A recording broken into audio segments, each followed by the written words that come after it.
Welcome to FemLead, the podcast on female leadership and role models. This show aims to inspire and equip you with the tools you need to navigate your career plans. FemLead brings inspiring career perspectives and strategies to guide your path to success. Your host, Alexandra, will interview role models on new, exciting topics with each episode. If you like what you hear, give us a review and subscribe to the show on your preferred streaming platform. Enjoy.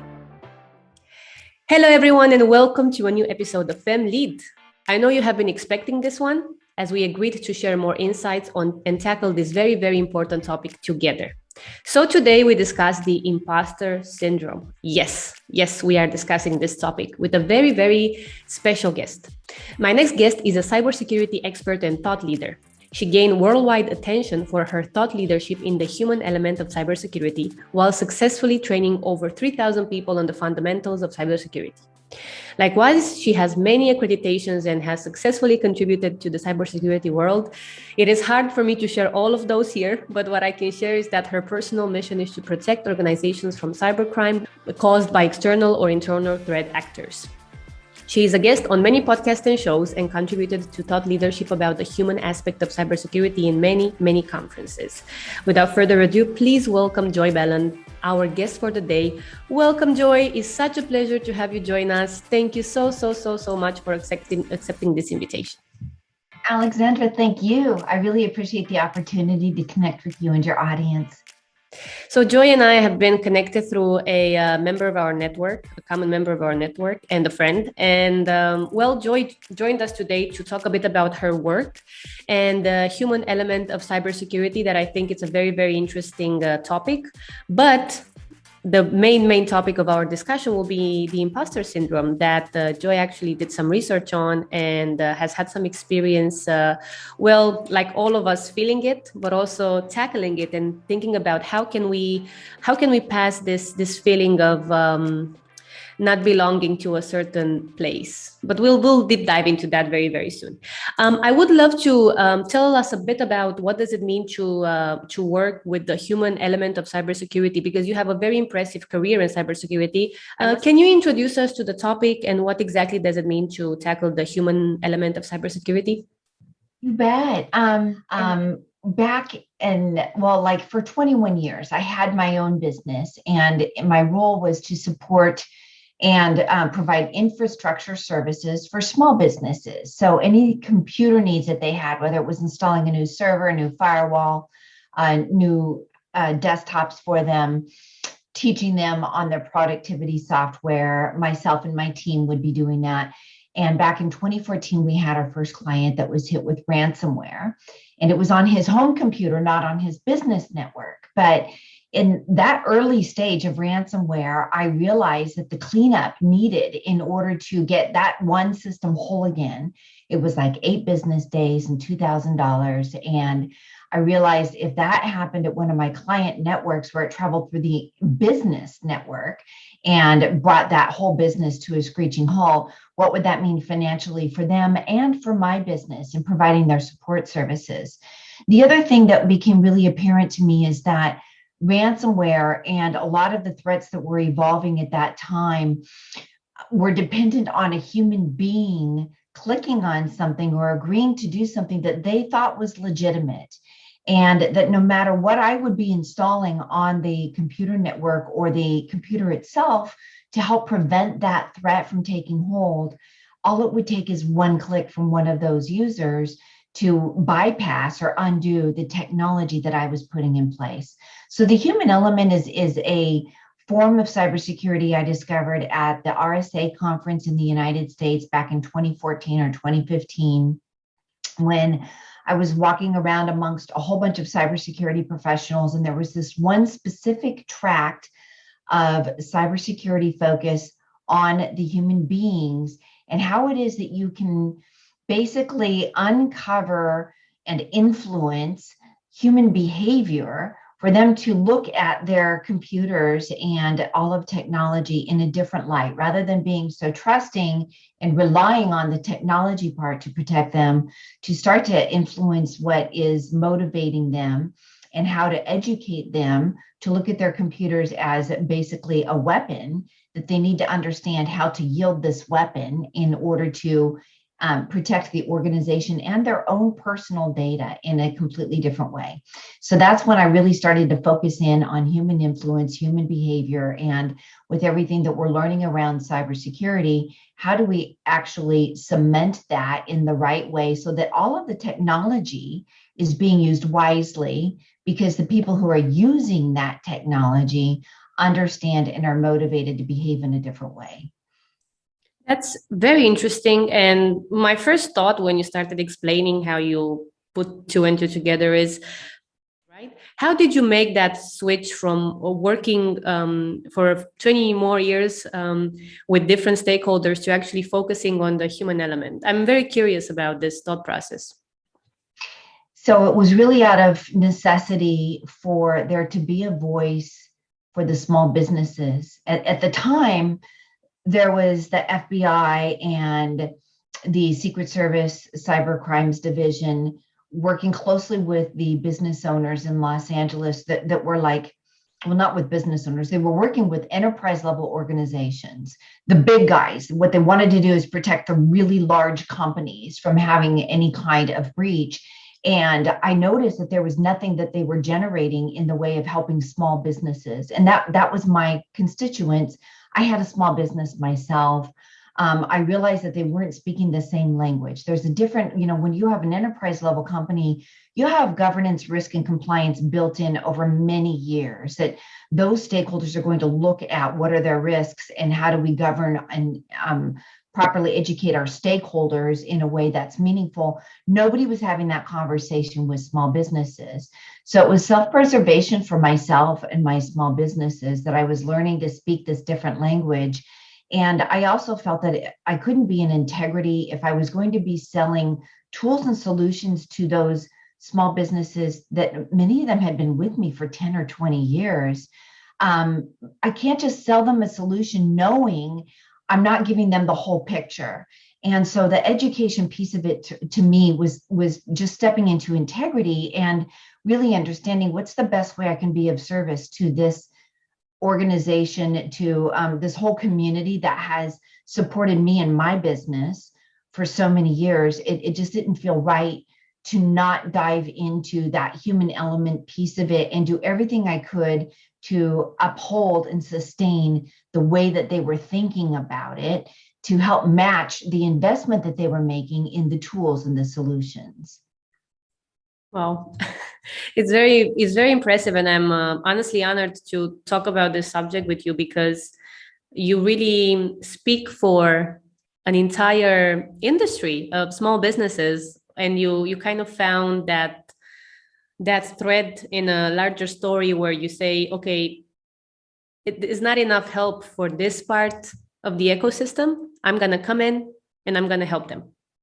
How beautiful is that? Thank you so much for covering that. I feel we already got a very important piece of advice and lesson from you. And that is that if you really want to create impact, you can start with yourself and with the community that you can build around you. That's very beautiful, Joy. Thank you so much for sharing that with us. Moving on to the imposter syndrome. You've done some research on it, and as part of your training and part of the human element aspect of your work, you also talk a lot about the imposter syndrome. And I was wondering if you can define it for us. Tell us what does it mean, and give us a bit more insights into why is it that now we speak more about imposter syndrome than maybe we did before. Well, the definition that I have come to really embrace, because there's many different ways of looking at it, but it's the inability to internalize success.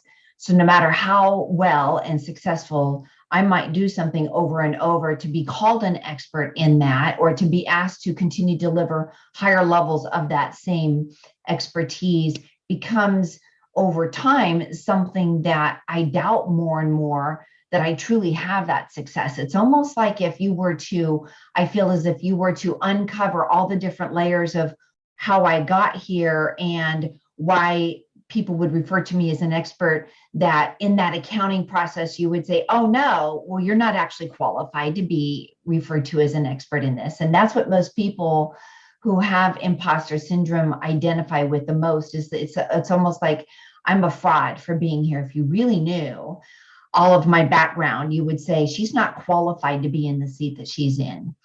And imposter syndrome for me started when I really dove into the human element in cybersecurity. I had some misgivings about whether or not I belonged in IT for many years leading up to that, simply because I was a woman. And I was in, my very first conference in 2008 was 600 men and me. And I looked around that room and I didn't feel necessarily intimidated, like, oh no, I'm the only woman. But I did feel like a little bit of an outsider in things. I wanted to get in there in those conversations, but it just felt a little bit harder for me to fit in. And so what happened as I continued to develop expertise in the human element of cybersecurity, more and more people were referring to me as an expert. I leveraged that because I found that I was able to gain an audience with more and more small businesses if the name expert was attached to, or if the title of an expert was attached to what I was doing. And I'd say, I'll be doing a lunch and learn for free. And if the expert in cybersecurity was attached to my name and my title, more people would show up. So I really embraced that. But over time, the human element of cybersecurity, I started to feel as if it was harder to maintain that expertise title in my own mind, even though I truly was in the small business sector, because what would happen is other people would come to me and say, oh, you're a cybersecurity expert. And they would ask a much more advanced question in a different area of cybersecurity that I wasn't familiar with. And rather than me understanding and embracing, there's a million different sectors of cybersecurity where one could actually never know the most compared to everybody else, and so I would be a little bit feel undeserving of the title of expert in any given area, because there's just so much to know. And that's one of the things about cybersecurity, and I think why it is becoming more, thank goodness, more common for people to talk about imposter syndrome, is that you never know everything. Nobody will ever know everything. There's a million people out there trying to learn exactly the same things you are and apply it in exactly the same ways. That's what it feels like. Although one of the things I've come to really embrace about this process is that they don't have that windy road that got me to where I'm at, with all of that varied experience that gives my perspective just a slightly different lean than anybody else's. And so the imposter syndrome, the other thing I wanted to throw in for this is that the word syndrome is kind of denotes some kind of a mental disorder or a mental inability to behave normal on a permanent basis. And I think a lot of people now are looking at imposter syndrome and feeling that maybe imposter experience or imposter phenomenon would be a more suitable description, because it's transient. It's not something that myself or most people that I know feel on a constant basis. It just creeps up once in a while, and then that voice kind of dissipates. You get through that and you go on to the next thing. And then at some point later, it creeps up again. It's very transient. And thank goodness for myself and the people who talk about it more and more often, it's less frequent. And so syndrome, maybe not so much. Experience, phenomenon might be a more suitable name for it. I love that you mentioned that, because one of our former podcast guests, Purnima, she also tackled for a very short period of time in our interview about the mindset, the imposter feeling. And she mentioned the idea that, like you just said, syndrome sounds almost as if there will be some sort of disease related to the feeling that you are experiencing at certain times during your life, or in just a period of time because of stress or because of the setup that you are in, and that we shouldn't link that to the way that we live our lives or the way our lives can progress. Yes. And for me, that was a very good interpretation as well. I love the fact that you also mentioned it now, because we can see that more thought leaders consider that imposter syndrome is maybe the wrong way to address what we are feeling. And on that note, I wanted to ask you, what do you think the imposter phenomenon has when it creates when it comes to barriers for growth? Because you are a person that it's obviously very aware of their potential, and even you said that you experience the imposter feeling or phenomenon. When did you feel this most acute, and what did you do about it? Because I feel that there are people who might dwell into this feeling longer and they don't know what to do. And I feel like if you share a bit more of your experience personally, how did it affect you? When did you feel it more acute and what did you do? It will really give listeners a better understanding of, how can it manifest and what can you do to tackle this? So it became very acute for me in 2020 when I was let go right in the middle of COVID with a whole bunch of people at the company that I worked for. And I thought, well, I'm in cybersecurity. I'm in one of the most emerging and important areas of cybersecurity with the human element and security culture. I have a lot of these cybersecurity credentials, great experience, really great references. And honestly, I wasn't worried. That was in July of 2020. And what happened is I went through a process over a span of 6 months searching for a job, where it started out having tons of conversations and interviews and really feeling at the top of my game, and like I was going to have a huge selection of jobs that I could choose from. And COVID did not pan out that way for myself and for many other people. That each time that I was getting really close to signing the dotted line, getting down to the actual offer agreement for these different cybersecurity positions, they would come back and say, I just am not allowed to pull the trigger. I thought I could. I wouldn't have spent this much time with you.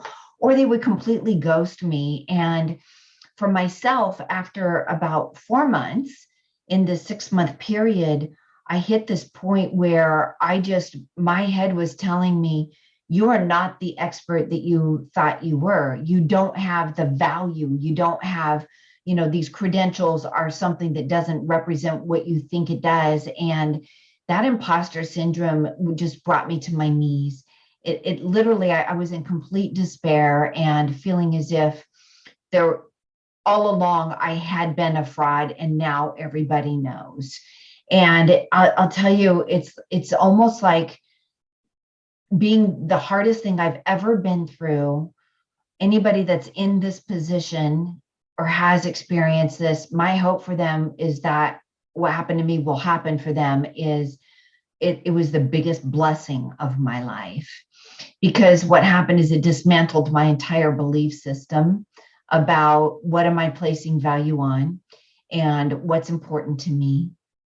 And it was a pivotal point in my life where I basically got back off my knees and said, well, if I have to reinvent myself, if I have to look at what brings me true joy and where do I go from here at ground zero, then I'm going to do everything I can to come into Joy 2.0 that's going to be the best version that she can possibly be. And I placed incredible value and emphasis on building relationships and on what brings fulfillment to me. And in that process, I really learned about, all the times looking back in my life, where was I the most fulfilled? And honestly, Alexandra, I understood for the first time. It was when I pushed myself way outside of my comfort zone and had like such a huge goal that I was nervous as could be, and walking through that imposter syndrome thinking, oh my God, I don't know if I can actually do this. And I look back at that pattern of where I was most fulfilled and like vaulted to that next level. And every time it was walking through imposter syndrome. every time it was pushing myself so much outside of that comfort zone that I was like a shaky, nervous wreck. And on the other side of it, I would look back and go, okay, that actually wasn't so bad. And I started to develop this new,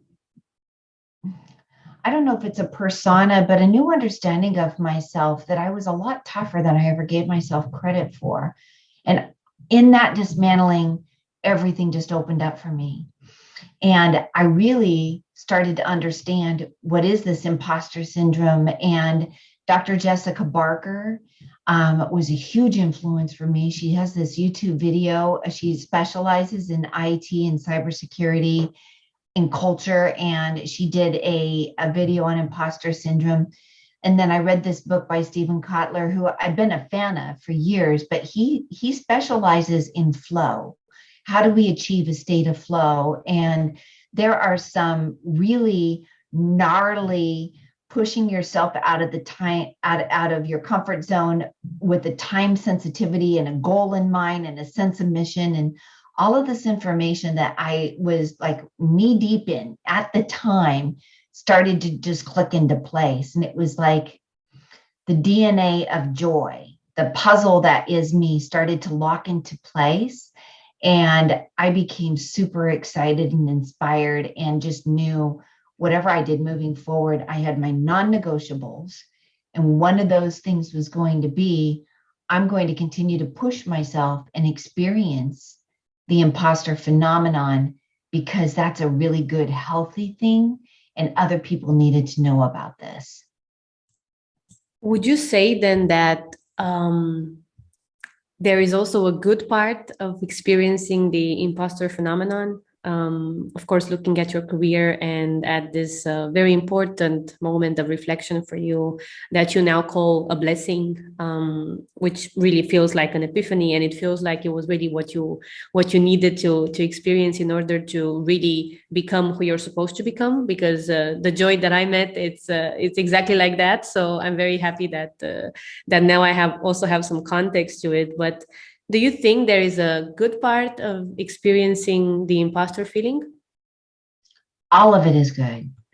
And it took me a long time to understand that and really get it. I think that as someone who's experiencing it, that debilitating fear, that like crisis of the soul, where am I a big fraud? You know, am I out there representing myself as something that I'm clearly not? What I would invite them to do is look at their history of when they felt that and to relate that to, here's my comfort zone and here is where I was forcing myself to go at the time. And understanding it for myself, at least, I was choosing to go there each time. I was putting myself in that position. You know, I could have said no. I could have not given myself the exposure and the notoriety where people would call upon me to do those next things and those next things. I could have absolutely backed out of it, but I didn't. And so each time that I chose to put my foot way outside of that little, circle of comfort and step into that next thing, I had to understand, number one, it was my choice. Number two, it was always healthy and amazing for me because it drove me to a new level of up-leveling my skills, that research and that over and over in my head until I really feel like this is something I can represent with integrity. Each time I was stepping into a role so much bigger than I felt comfortable with and gaining that experience to look back and go, oh, I did it. It's like that ladder rung feels like it's just too heavy. Like I can't even get my leg there every time. But now I know that. Now I have the tools like, that voice in my head that says, you're a fraud, you can't do this. Now I have these tools that I can turn around and actually catch myself when that voice comes up and say, no, I feel like a fraud. That doesn't mean I am a fraud. I feel like a fraud because I am putting myself in a position of going outside my comfort zone, and good things always come when I do this. And turning that internal voice into one that empowers me and has empathy for that scared part of me, I think that empathy is a superpower. And the more that I have empathy to myself, to that scared little girl inside thinking everyone's going to call me a fake, the more that I'm able to do that, the more powerful I am in turning that fear into something that is just going to propel me to the next level. Wow, you said many, many important facts and pieces of advice that you've experienced. And I think that the next natural question I feel any listener will now ask themselves is, how can I use those tools? So can you give us an understanding of what tools exactly did you use? Obviously, this can go very deep because it's a personal journey. But as a general understanding, you talked a bit about reflection, you talked about internal voices, you talked about changing fear into empowerment. What do you recommend people that listen and they really feel, okay, I'm experiencing this, I don't know how to deal with it.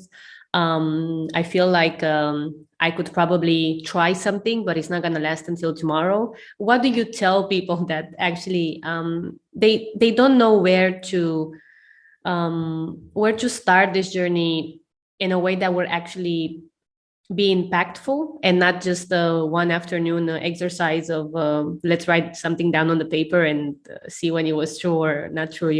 What do you recommend people? You actually said the most important thing is that it's not a one afternoon kind of a thing. It's a journey. And so first of all, embrace that there's a journey. I used many different tools, and in looking back at them, I saw how each of them impacted me so deeply during this time of just tremendous upheaval. The first is that I've always had deep and abiding faith. And in whatever form that means for you, I would encourage anybody that is listening to this, that it's resonating with them, to explore that, so that is something that becomes foundational. But as part of that, it took me on a journey to understanding that voice in my head. Like for me, there's a book called Untethered Soul by Michael Singer that really helped me to wake up to the narrator, this like director in a director's chair that's sitting in my head and wanting to tell me what my experience is of any given thing, not just now in the present moment, but it wants to tell me, oh no, what's coming down the pike, what's certainly going to be happening in the future. And it wants to rehash everything that was happening yesterday and, 5 years ago or 20 years ago, and build a case for why I should be fearful. And that voice, its purpose is to protect me. I think there's only like 2 or 3% of the population of the world that don't have that experience of that narrator. And the thing is, it's not my friend. And so understanding, number one, recognizing when that voice is starting to do that talking and just be able to quiet it down, meditation, reframing what that voice is saying to me. That's where the empathy comes in, where I can acknowledge, oh, this is fear or this is anxiety. And my narrator needs to just quiet down for a bit, because the truth is not what those words are. The truth is that I have always been supported and held by this universe. Another tool that I still do that I find extremely valuable is working with somebody who understands emotional intelligence, because my friend Antisa, who's also your friend, Antisa Jensen, was powerful in helping me to deconstruct some of what that voice has been telling me over the years, and then what the truth of that voice really needs to be, and stand in that, like stand in a powerful way where I feel that this new foundation that I'm on is unwavering, right?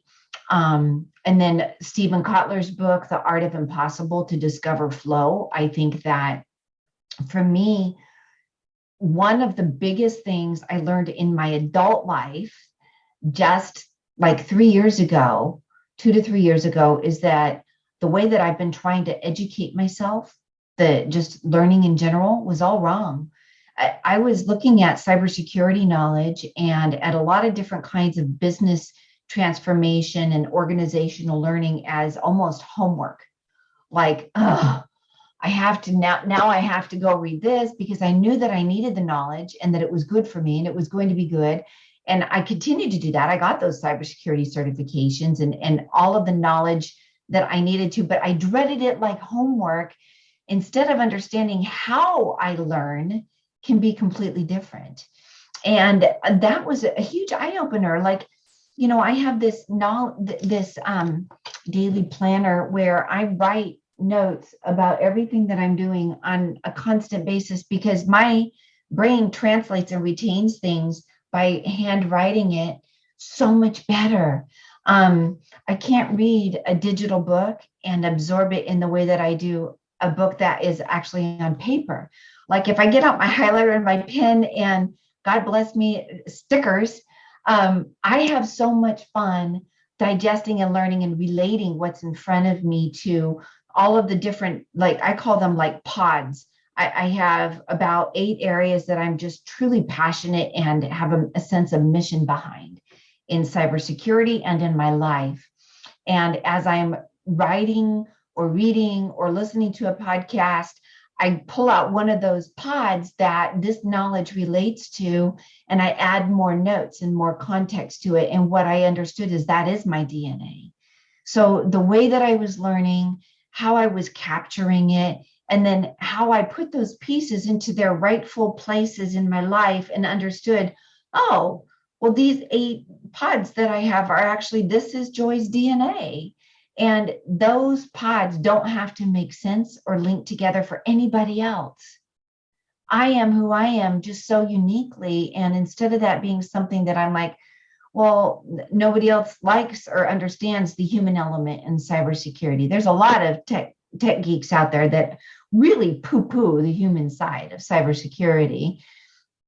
It's not important to me whether it ever makes sense for them and how that relates to my sense of mission in patriotism or my sense of wanting to influence human behavior and company culture and organizational culture. None of that has to fit together for anybody else. As long as I understand and embrace that this is me and I'm going for it, I am so much happier. So those are some of the resources and tools that I've used that have really helped me to step into who I'm meant to be now. I'm so grateful for every one of those. This is fantastic. Thank you so much, Joy, for covering it. When it comes to the confidence that you now exude, talking about your journey, what do you think, very briefly, on the topic of self-doubt versus confidence? How can we foster this in women listening that feel like maybe I'm the odd one out because there are not many people like me in this organization? Do you have any thoughts on how people can really be okay with whatever happens? Because I feel that's also maybe not easy for some people to simply show up as their best selves. So I think that if I were to look back at all of those failures that I have had, so many failures or so many like regretful, oh my God, I can't believe I said this or did that. Each one of them has taught me so much. And I think that's one of the keys is being able to take those failures and look at what I learned from them and understand how much more value that has added to my journey and my story. The other thing is that there's this quote I call it the arena. Theodore Roosevelt has this amazing quote that I discovered through listening to a podcast from Brene Brown. Did a podcast where she talks about it. It wasn't even a podcast, it was a TED Talk where she talks about the arena. And it's about the fact that at least I'm in the arena. Like, I don't have to be the gladiator in the arena. I can be one of the people sitting in that audience, pointing my fingers, jeering at them and saying everything that they're doing wrong. Or I can go get the crap beat out of me in the arena, but I'm in the arena. I'm fighting the fight. I'm pushing myself way out of the comfort zone. I'm willing to be the one that has all eyes on them, trying to do something better, trying to take what my mission is and secure people and get through this phase of our human experience where we can no longer trust everybody we meet. We want to do that as humans. We want to be trusting. We want to expect the best out of people. And we're in this phase with our technology and with what's happening in cybersecurity, where people have to be cautious and they have to second guess and question the validity of the simplest things. And it's one of those things that can just tear apart our souls and cause distrust in human nature, or we can lead this the right way and use this as a good way of learning about how are we influencing, allowing ourselves to be influenced as human beings, and what do we stand for as our mission for being. So I'm folding all of that into the arena and saying, you know what? Every one of those failures has led me to understand how I can help people not fail. Every one of the wins that I have helps me to have a stronger voice for good. And I just need to keep putting that one foot in front of the other. That's the only thing that I'm tasked to do, is trust in God and keep putting one foot in front of the other, and everything will be okay. Beautiful. Thank you so much, Joy. This has been a fantastic conversation about a topic that many, many people want to tackle, and maybe they don't know where to start. So now Joy shared with us some specific tools and also more about her journey of discovering and moving forward in her life. And, feeling true to ourselves is key to that. And I want to thank you, Joy, for taking the time. I know we're almost done, and I want to go directly to the final 5 fire questions, where Joy will share some very fast pieces of advice and recommendations for all of you to check out. So Joy, what is one book you think everyone should read? The Art of Impossible by Stephen Kotler with a K. It will help you understand your sense of mission and different ways of learning, like I just discussed, to help you to understand how amazing it is to put yourself, and easy to put yourself into flow and really enjoy your life so much more. Thank you. What is the best piece of advice you have ever received? Ever is, and it's not a pretty thing to say, but the best advice I ever received is when somebody is down, when they fall down, stick out my hand, help them get up. Don't ever mention what I saw or wished or felt behind how they were treating me, just to be the bigger person, because that kind of loyalty and respect pays itself tenfold with the universe and with karma. So never call somebody out for doing something wrong. Instead, just help them in doing the right. Beautiful. Who is your role model? Shani Delaney. Okay. Shani Delaney. If you look her up on LinkedIn, she's one of the foremost experts on insider threat in the world. And I met her during one of my lowest times when I was going through that in COVID.